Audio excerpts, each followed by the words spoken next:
They'll be calling you a radical. They'll be calling you a radical.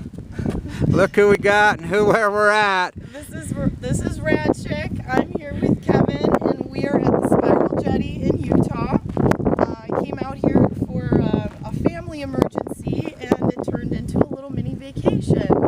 So we had a wonderful chat today on the way out here. This lovely drive through the Utah countryside that, of course, is littered with all kinds of military-industrial Oh, the military complex on Balco out here. I showed her. There's so many secret nuclear dump sites out here. There's so many. Grassy Mountains right on the other side. I camp out here at night, and you can see every star. There's not a light anywhere. The only thing you can see is Grassy Mountain right over there, lit up. Burning nuclear waste, Energy Solutions dump site, burning fucking waste. ATK, the rocket booster dump sites right on the other side. You know, it's the whole complex. The one thing that it's D-Day, and we talk about, you know, these fucking elite oligarchs fucking taking our young men and turning them into victims. I am Pat fucking Tillman. But Fukushima is kind of the capitulation to everything that's evolved post D-Day. And by the way, like I said, you know, Bobby Kennedy was killed this day. You know, he stood up for us. Anybody fucking stands up, they fucking whack. Andy Warhol was shot this day, by the way. My soup cans, by the way, are nuclear reactors. But I think it is, you know, D-Day is an important fucking day on more issues than one. Post D-Day, you go back, and we were just talking about, here and I were talking about, even the powers then were tricking our soldiers and getting them slaughtered when they were going into Italy. First time they were invading Rome in 1500 years from the south. I believe it was Lindsay lied to them and, you know, was so fucking backwards. Why? They sent all those elites in there. They gave the Germans weren't even there. Gave them notice they were there and fucking waited 5 days, and all those elite soldiers, and they just slaughtered them, sent them to the fucking lambs. That's what we do. That's what they're doing to all of us now with Fukushima. Yeah. When they sent everybody in on D-Day, they told the guys no one was going to know they were coming. They had Operation Bodyguard that was running congruently with the other operation. That no one would know. It would be safe. They were going to go in during bad weather. They were going to go in after midnight, and they were going to take over. And instead, they got slaughtered. And we lost 4,000 men. My uncle just passed away. He just passed away. Grew up on the ranch. He was an incredible man. Was in the first fleet, first wave. His platoon, I think there were 2 guys that made it, were alive that day. Battle of the Bulge guy. This guy's an incredible man. Snuck out at 17 years old. Snuck out of the house, fucking joy. He just passed away. He was an amazing man. I grew up right here on a giant ranch. She can tell you, these landscapes are so vast and gigantic. This is Timbuk 3, 4, and 5, the military industrialized complex scattered all through here. But like I said, they send us to the wolves all the time. These oligarchs, they think they have money, but I call this the great equalizer. Because I'm in there. One of my doctors was Jobs doctors, but these elites fly into our elite unit. It's an elite unit. I watch them just fucking mow down, and they're so arrogant, they think that they're above this. So I always say they're eating their fucking own now. Now, we can get into the debate where it was caused on purpose. It doesn't fucking really matter. No. The fact of the matter is it fucking happened. It doesn't matter. But what we do know, I think your line's the greatest line I've ever heard on Fukushima. And I believe it's your line. The only thing being controlled at Fukushima is us, Yep. as Americans. The Chinese, they know. The Russians, they know. We don't fucking know. Yeah, everyone that I know that's Chinese, they're not even eating fish anymore. And it was a huge part of their diet, but they're smart enough to put 2 and 2 together.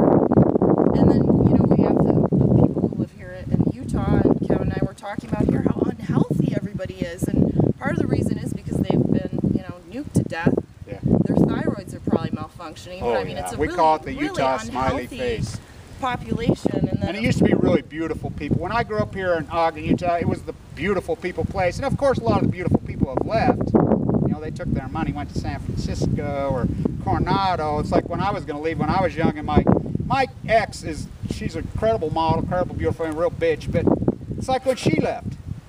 She's like, well, you know, how come you're not going with Kevin? And I said, well, who's going to stay here and fight? And by the way, I can't leave anyway because I grew up on this incredible, I spent my whole life on this desert, my whole life. The desert, this whole landscape is like my first love. My children know it. They know it to the tent. I come out here camping for days. I'll go for days. I'm in every place you're not supposed to be. I know every nook, cranny, and I'm like, it's your first love. This was my first love, and she's never betrayed me. Why would I leave her? I'm in symphony. I'm in bed with this landscape. I can't fucking leave. I couldn't leave it if I fucking wanted. It's like, I mean, the landscape is me. Me and the landscape are so tied into, I mean, I spend my whole life outdoors. And not just because the jetty's here. I love this landscape out here. I mean, you can't tell, but the lake just goes bright red. We were just talking about how purple and red it is over here. Let me turn the camera over here. You stand over there, Christina. Yeah, and he's not kidding. He knows the story behind like every single military place that we drove by. He could tell you the history of all of the protests that have been held to try to shut these people down. But you know, the propaganda is so thick, it's invaded every aspect of our lives. And you know, to this day, the type of you know, this may be D-Day, but the type of weapons that our government has, they don't need to fight wars anymore. We don't need to be building bombs. We don't need to be bulking up on our vehicles and our Humvees. And you know, they get a $7 million contract. They'll use $1 million of it, and the other $6 million goes to the people that are in charge, right? The elite assholes. The paperwork. And I mean, it's such a horrendous problem. Oh, like, but it's never going to get fixed if people don't talk about it. And there's so few of us that will put themselves out there and try to get this information out. And we need more people to help spread our work around and make people aware of what's going on. Well, not only that, you know, and I gave up on quantity. You heard me say when I was leading the Million Mass Man Mars, you know, we're not about quantity, we're about quality, because really it only takes a few, but we need a few strong fucking people to get fucking serious about this in a dynamic fucking way. Nuclearism's not going away, and I say we lost the fucking information war. Of course we lost the Fukushima, but, you know, and somebody says, oh, did you ever think you could win? Of course we thought we could fucking win. You know, oh, God's will, she says. Some Christian, you're not, these aren't Christians. You know, they fake us out. By the way, Hitler called himself a freaking strong Christian. They ain't Christians, just like now. They're fucking the opposite of Jesus Christ. You know, the military complex gone amok, but Fukushima's the great equalizer. That's what people don't understand. I don't care how much money you have. You know, and they take the money. They don't care about their kids. They don't care about their wives. You know, just like these marine biologists. Why can't any of them break ranks? Why can't one person be, you know, I use that spoof on Al Pacino. Why can't one of them be Arthur Kirkland?